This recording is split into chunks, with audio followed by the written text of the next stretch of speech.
All right, what are we doing, Carrie? This is exactly what I said don't do to me. You haven't even told me. God, you're so annoying. Somebody send help.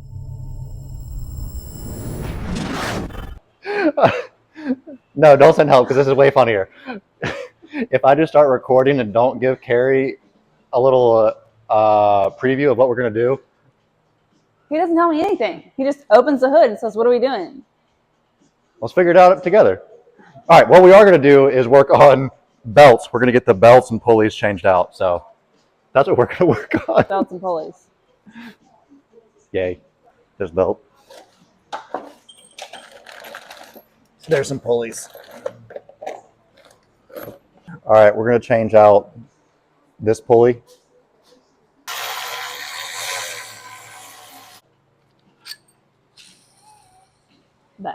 Bad. I don't know why, but the way you said that made me think of 11. Yeah. It sounded like it when it came out of my mouth. Was that intentional? No. But it made me think of that too. We are going to change this water pump out that I don't know if it's still stock, if it's a metal water pump or what. But we're going to change it out for a Stewart higher flow water pump. Oh boy. Which also has a lifetime warranty. So these water pumps sometimes get a little stuck on there, but they have these little M6 threaded areas that you can put bolts into and press it off of the block. Don't do one side all at once.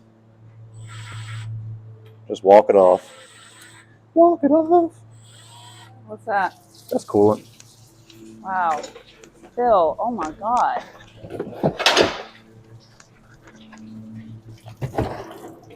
How do you see that coming out and you kept doing it? Well, I thought there wasn't going to be very much because I thought we already emptied most of this with Pat last week, but oh my God. I'm over here making a mess. All right, so this was replaced at some point already with a metal pump. So this was upgraded, but we're going to upgrade a little bit further with the Stewart pump. What'd you just ask me? Why is there a CSF box ratchet strapped to the window? Funny you asked that. Last weekend when Pat was here, I was under the car and the light was absolutely beaming through that window in the afternoon and just blinded me and I couldn't see what I was doing. So Pat resourcefully took the radiator we have for this and mounted it to the window temporarily. So thanks, Pat. That was helpful last week. And that is filled with silicone goop that I am not a fan of. This thermostat housing does not have a groove in it for the profile gasket, and that I need to get a different thermostat housing for this now. While Carrie was cleaning this thing up, she noticed we got a gouge. Point to that thing. Right there. Right there. And there's also like a slice across. So I think part of the reason for some of the silicone here is to help seal this thing up. The threads in that bolt hole look a little rough too, so hopefully while putting this thing back together we won't run into problems, but I'm clearly going to have to use some silicone RTV to seal the thing back up to help fill in some of those imperfections and hopefully don't have any leaks. Can we just talk about our basement for a second? What about it? Like, I live here and I know that you cleaned out the basement, but there's like an entire warehouse down there that I didn't even know about. We just found some parts that we needed in the basement. I did clean it out, and I actually made a good amount of money, as I didn't think I was going to be in the E36 game any longer. Sold a lot of stuff, but still got stuff down there. Your E30/E36 cart has you hoarding parts. I mean, any good DIYer has a nice little hoard stash. I've been living in this. I had no idea. None. It's a good stash. Carrie's favorite little friend came on down to visit, announced himself meowing into the garage. This is Kurt. He's my buddy. Our indoor-outdoor cat.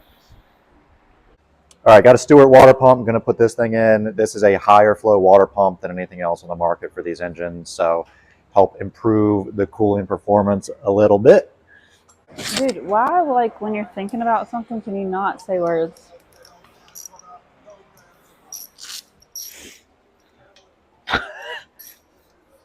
Point proven.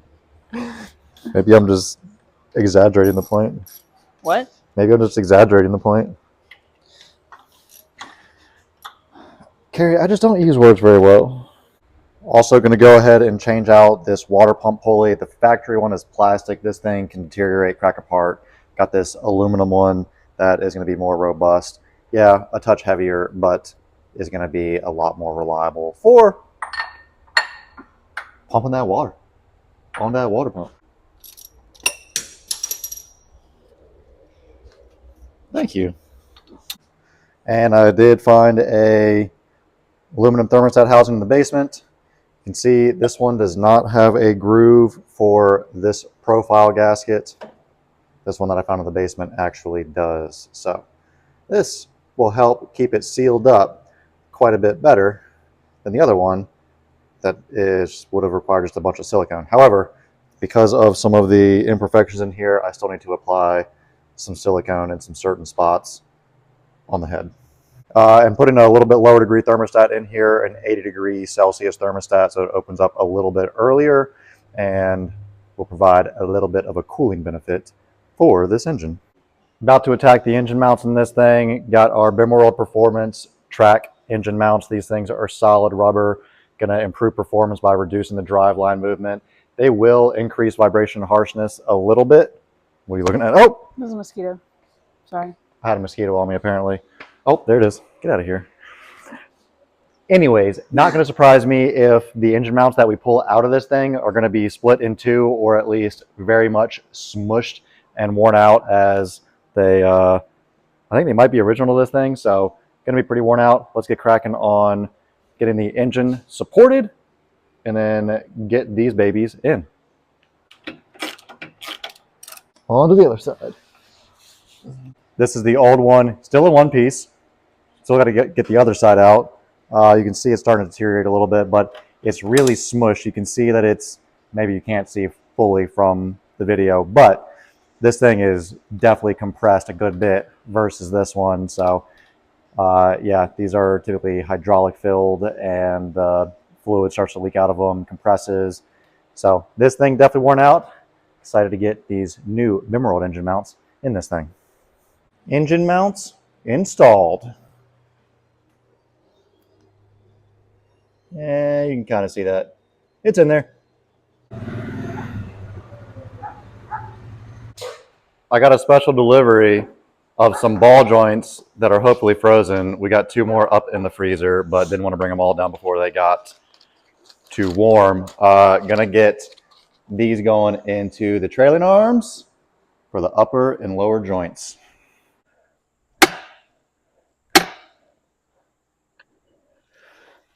All right, that's one in to try to alleviate all the grossness. All right, grab this diff out of the basement.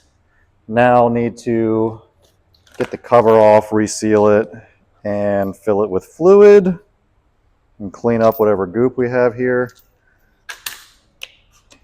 As I just popped this thing open, Carrie is going to love the smell of diff fluid. God, I already smell it. It smells disgusting.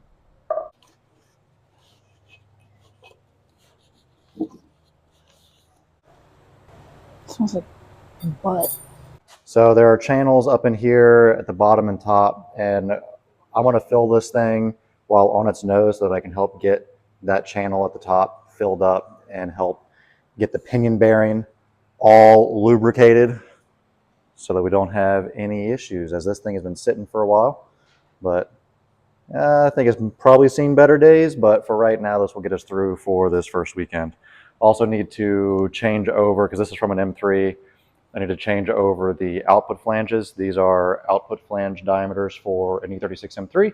but I will rob the ones that came out of this car and pop those in, since that's just a quick, simple replacement, just like, oh, maybe not as,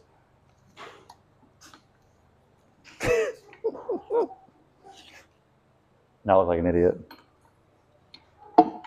There we go. Voila.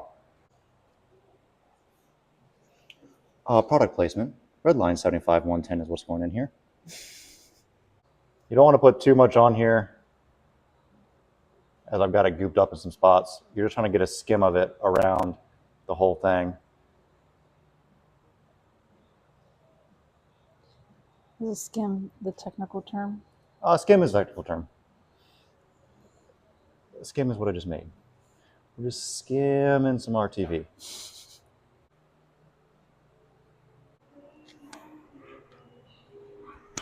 All right, deciding to go ahead and take the subframe down. I don't know what I'm doing here. This is probably a bad idea. Now, there we go. We're getting somewhere.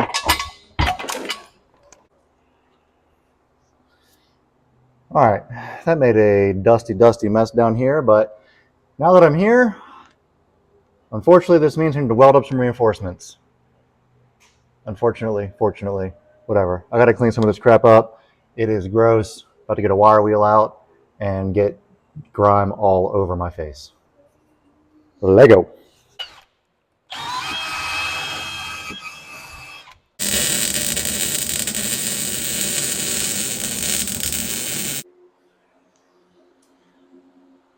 Subframe and trailer arm pockets now reinforced, welded in place, all secure. My welds are not very pretty, so I'm not going to show you the welds because I'm not an amazing welder, but I know how to at least get metal to adhere to each other.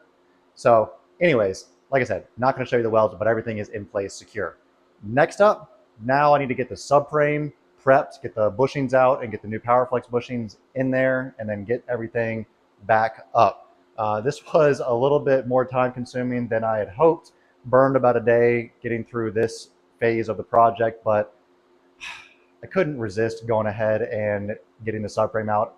Everything was out, just 4 bolts to drop the subframe. So really it was the time to go ahead and do it.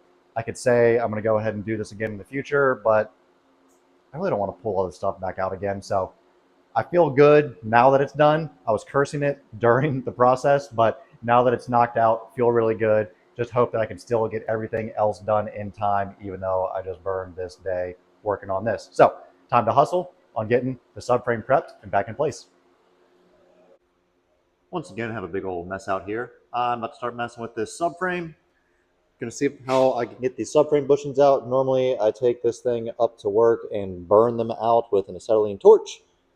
You can see these bushings are very shot, cracked all around. So once again, happy with my decision, even though it's more work to go ahead and get this thing out and get these bushings replaced. I'm going to experiment with this trailing arm bushing tool, see if this will work. I don't have much faith that it will, but going to give it a shot. See if I can double it up as a subframe bushing removal tool.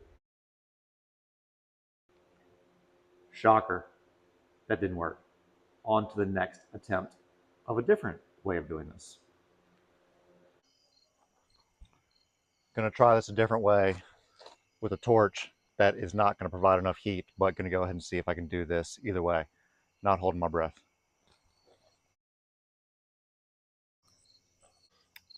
I think this would get it done with enough time, but I'm just being an idiot, and I'm just going to be patient and take this thing up to work tomorrow and press the bushings out in the press like an intelligent human being. So, going to put this fire out and then take this up to work. Well, we better get that on video, Pat.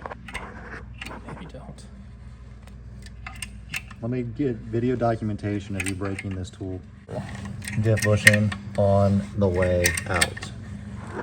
Katie here for moral support. The best moral support. Pat here because he's a champ. Before getting this fuel tank back into the car, I want to go ahead and knock out adding the BimmerWorld Fuel Starvation Kit. Got a couple of fuel pumps, some hose, some fittings, hose clamp, wire, all the fixings to get the fuel starvation kit plumbed into this, which is going to be much easier out of the car than doing it in the car. Now, really, it's not that bad to do it while it's in the car, but it is definitely easier while it's out. So now's the time to go ahead and knock it out. If you're not familiar with what fuel starvation is in an E36, well, at about a half a tank, maybe a little bit less, under right-hand corners, all the fuel under high G corners sloshes over to this side of the tank, which does not have a pump on it. This is just a level sender with kind of a passive little siphon to get the fuel pumped over to here, but nothing's actually actively pumping the fuel over to this side of the tank. This is where the main pump is that feeds the engine. And what we do with this kit is add a second pump, this pump right here, to this side of the tank to then actively feed fuel over to this side of the tank so that while everything is sloshed over this way, you're still getting fuel over to this side to keep that main pump fed to feed the engine. Now, you might be asking why two pumps if you already have a pump on this side feeding the engine? Well, you got to have the right pumps in here, and the later model E36s have a different pump on this side. So we use the proper pump to put in this location that allows it to receive the fuel as well as feed the fuel.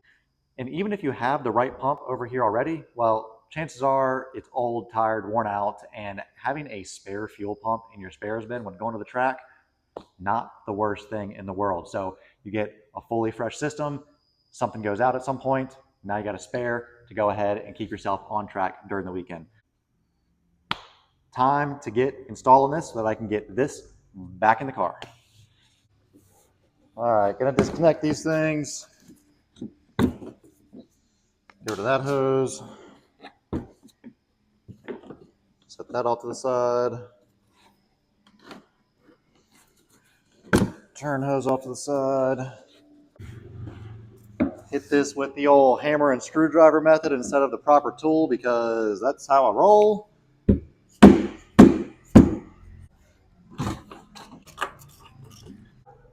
So the way the fuel gets fed back over to this side on the stock system with this early tank is that the return goes in here, feeds down, has flow going in, and then basically forces fluid back up, or air or flow, whatever it is, back up while it sucks in from that side to allow the fuel to get back over to the other side. So a passive system somewhat works, but doesn't work to get all the fuel out if you really want to get this thing all the way down. The passenger side pump matches the factory orientation of rotation of where it was. The driver side pump does need to be rotated to ensure that the float does not get caught up on the side of the tank anywhere. So in the instructions, there is a picture that shows the correct orientation. Make sure I follow that correct orientation. It's approximately there. I'm going to poke my head in here and just make sure that looks like it's right for not catching on the side of the tank. I'm going to go with a yes. Lock this baby back down. Pumps are in. Now I need to connect this to the return line, but this is a larger diameter pipe than what came out. So I have some larger hose, going to cut a section of this off, and then the kit comes with a reducer. So this will go into here, to there, and then that smaller diameter to the stock factory return line. So I'll trim some off of this as well. Then take the feed line that feeds the rail and go ahead and attach that to the feed from the passenger side pump. Now we need to connect these two pumps together. The pump is going to feed from the driver's side, what used to be the passive side, over to the return on the main pump that feeds the rail on the passenger side.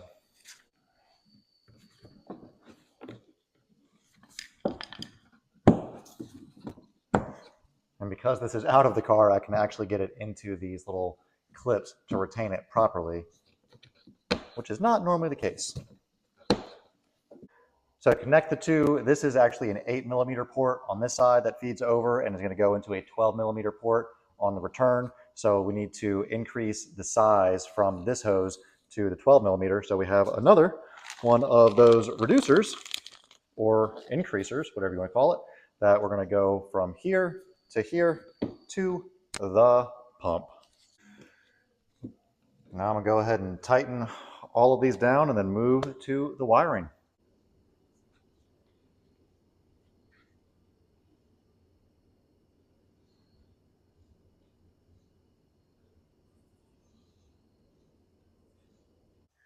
To complete the fuel starvation kit install process, we do have to get power over to this pump on the driver's side because there's no power over there from the factory. So fortunately, we have a little pigtail harness that gets added into the kit that then gets routed through this grommet, power to there, and then we splice it into some wiring from the main pump. Pretty simple process. Gonna go ahead and get that wrapped up. One note that I want to make is I do recommend just confirming that the power and ground are on the correct sides for this plug, and that when you wire it in, you have power and ground correctly wired in. Now, the instructions do have information on confirming which side is which, as well as the color codes for the wires to splice into. But if you do end up wiring this backwards, it's going to end up pumping the flowing, making the pump flow backwards. The pump's going to flow backwards, which means that you're not going to solve your fuel starvation issue. You actually may make it worse. So really important to make sure that it's wired correctly so that the pump flows this way to feed this passenger side of the tank. I was going to start the day with the rear subframe and get the rear end all back together, but I have a friend that is looking for some takeoff suspension from an E36 so that they have something to just roll a car around on the shop. These max feeding rods are not exactly the primo suspension to give to someone, but they just need something to bolt on so they can move a car around. So I'm going to start taking apart some front corner of things, going to change the wheel bearings, rotors, suspension, control arms, tie rods, all the things. So time to start disassembling the front suspension so that I can get this off and get it in his hands.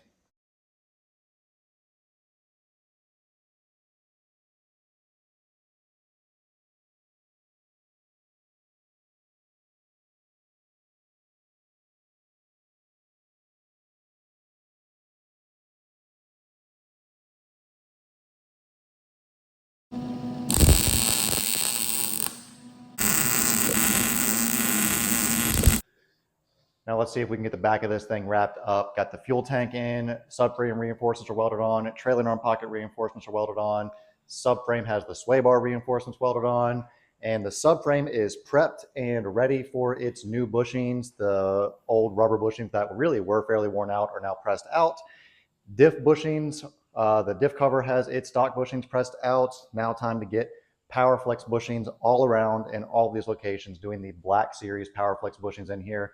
Now, the rule set of the class this car is going to run in does actually allow aluminum bushings mounts in those locations. But just in case this car ends up crossing over to another class at some point, I wanted to make it easy to do that with a couple of other changes required to run in another class.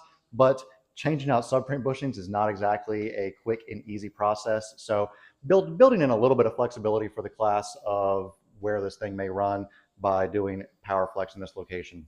Aluminum, definitely my preference there, but the performance difference isn't that much in the grand scheme of things. So I feel pretty comfortable with going ahead and using PowerFlex in this location for the time being. See what we got here? A whole bunch of bushings ready to go.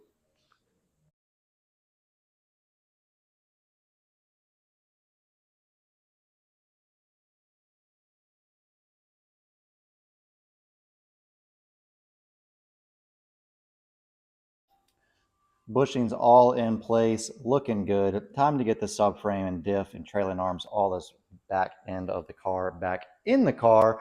Feels good to be on the reassembly phase of things instead of the take apart phase of things, which at this time, with how much time I have left, just a couple weeks before the DE, feeling like we may be able to make it. Hoping so. One thing I did not mention on the PowerFlex bushings is that these things everything from the PowerFlex line comes with a lifetime warranty. So should you ever have any issues, which they are rare, but if you do have any issues, rest assured, got a warranty to back those things, so can get you taken care of no matter what. Man, all right, let's get this stuff in.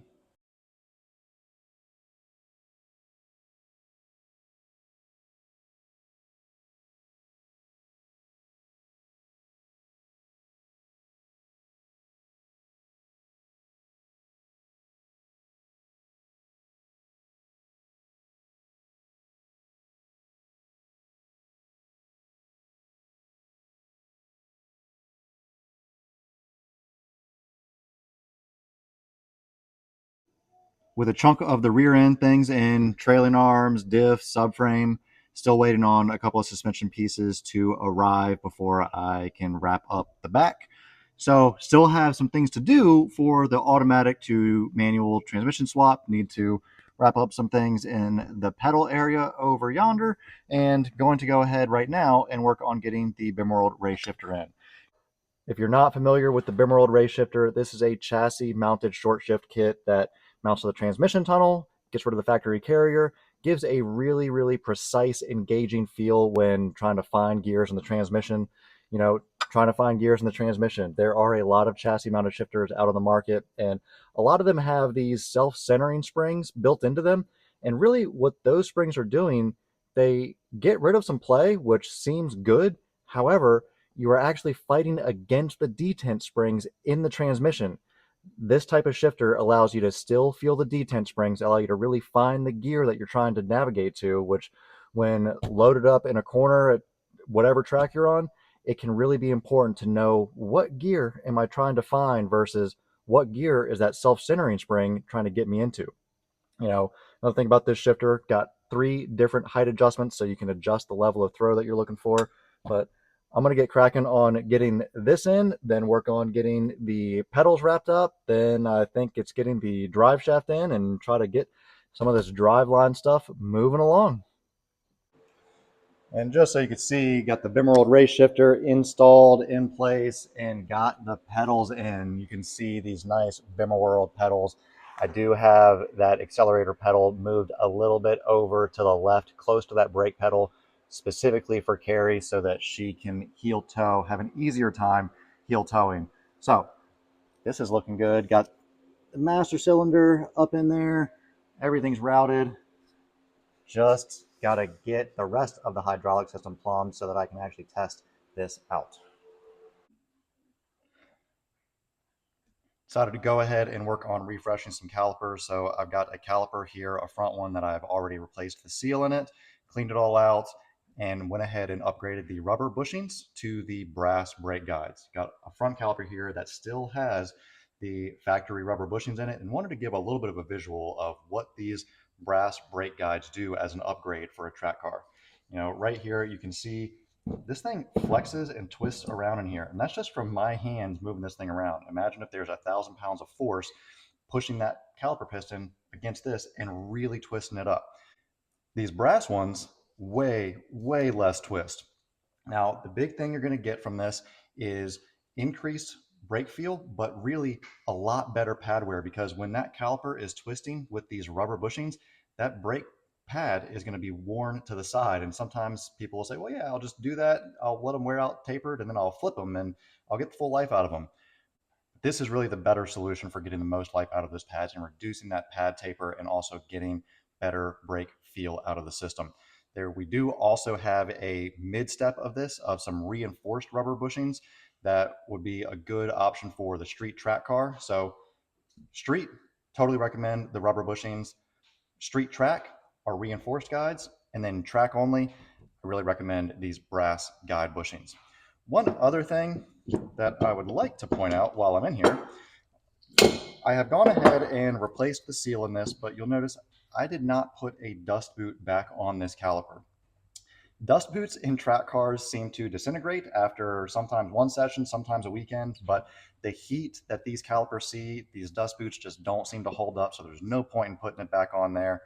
It's not like a street car where you're going to get, 100,000 miles of road grime in here. This is a track car, so I decided to not put that dust boot back on. So if you have a track car and you're fighting putting the dust boot on, save yourself the headache. It's going to burn up anyways. Just avoid putting the dust boot back in place on this caliper. I got a little stalled out on the brake caliper rebuild because I'm an idiot and grabbed the wrong rear caliper rebuild kit, so can't get the rears done, which means that I can't get the brakes on, which means that I can't get the hydraulic system all plumbed together.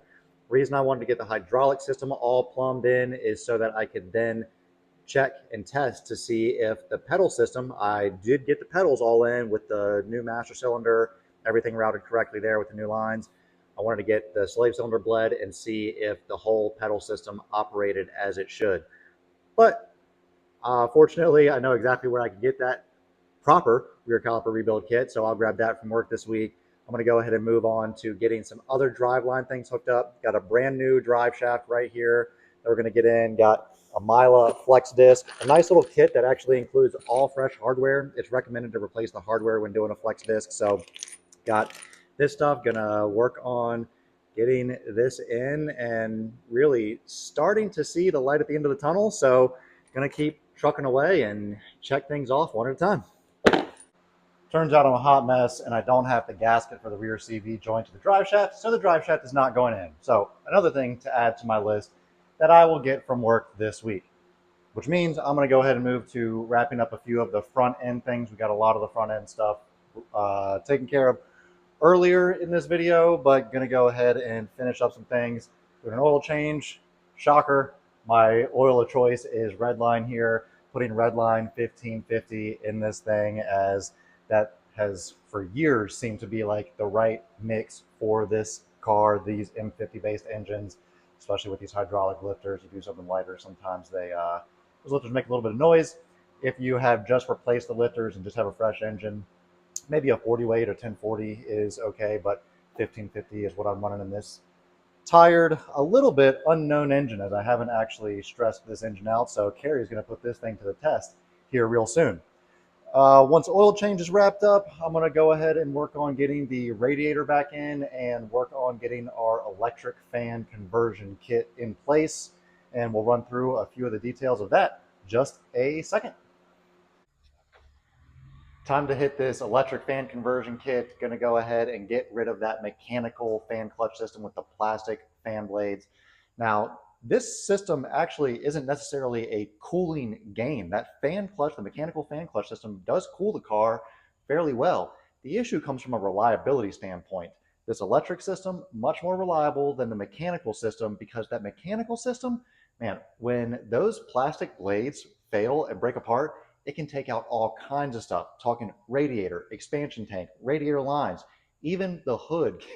I've seen these things take out and be pretty catastrophic to some things in the engine bay and be a weekend ender. So I'm going to do this more reliable electric fan conversion system, and it comes with a few different pieces that we've got a full package for. You got the fan relay, you've got this lower degree thermostat switch to kick the fan on a little bit earlier. Got a nice little water pump shaft nut that's included. Of course, the fan, and then some mount system to get the fan mounted to the radiator. Also has some instructions included for a couple of different ways to wire this thing up. I am getting rid of that front auxiliary fan altogether, so getting rid of both the aux fan and the fan clutch and rolling solely with this electric fan. One note, if you had the radiator out, I recommend setting the shroud over the radiator where it goes, and then you can kind of figure out where exactly you want to place the fan and get that thing mounted up. You know, I mentioned earlier, this is not necessarily a cooling gain over the mechanical fan clutch. The reality is, when you're on track, you shouldn't really need to use that fan unless you're heavy drafting or something like that in a race.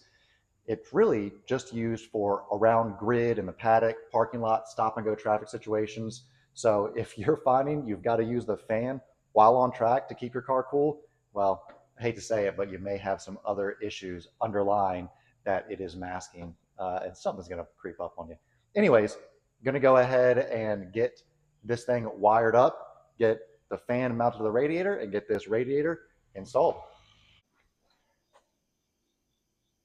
Electric fan conversion kit installed, CSF OE Plus radiator in, fan shroud on, all the cooling hoses routed. Even got some nice little BimmerWorld silicone cooling hoses up in here.